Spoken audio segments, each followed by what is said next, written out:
at least at the top of the mountain, it seems to be kind of moving down in elevation.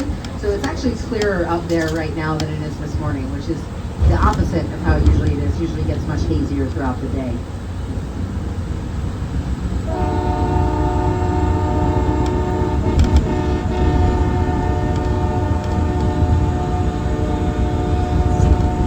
Up ahead here, you're going to see a bridge. Underneath it, there is a river. That's the Ammonoosuc River. And the Ammonoosuc River starts way up at the top of the ridge line. That's going to be on our right side.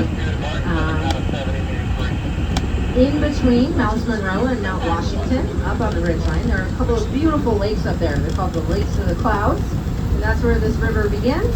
It flows all down the Ammonoosuc Ravine and then eventually out into the Connecticut River and the Long Island Sound.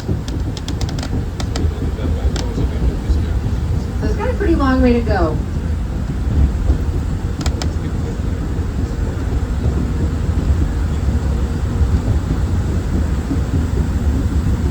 All right, up ahead you'll see a couple hikers on my left and also a sign for the Jewel Spur.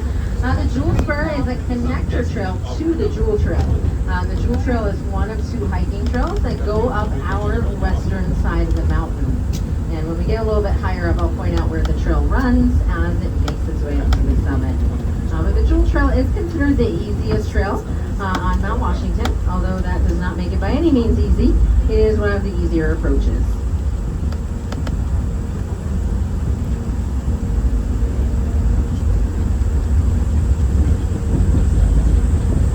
All right, Scotty's going to give her some gas here, get the air moving.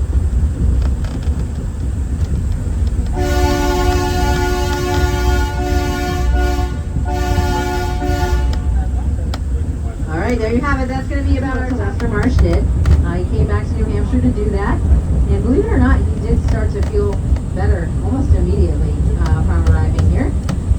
He started experimenting with some new hobbies, and he found that he really enjoyed hiking. So eventually, after doing some of the local peaks, other local peaks, he set his sights here on Mount Washington, the highest peak here in the Northeast. And for that adventure, he invited a friend to go along, and they set out following roughly the path we're following on a warm and sunny August morning. Everything went really, really well for them. It was a beautiful day. That is, until they got to about 5,000 feet. That is where the weather took a nasty turn. Clouds rolled in with them, cold air, wind, lots of moisture from the clouds, and much, much colder temperatures. And the two quickly found themselves soaked through and very, very cold. Worst of all, though, as they looked around, they realized they'd actually wandered off trail. They were no longer sure exactly where they were going. So, determined not to panic, they kind of weighed their options. Now, a lot of times in that situation, if you're up above the tree line where it's really exposed and the weather turns on you, your best bet is to get down low where the weather is milder and you can seek shelter in the trees. However, back in this time, there was a hotel up at the summit.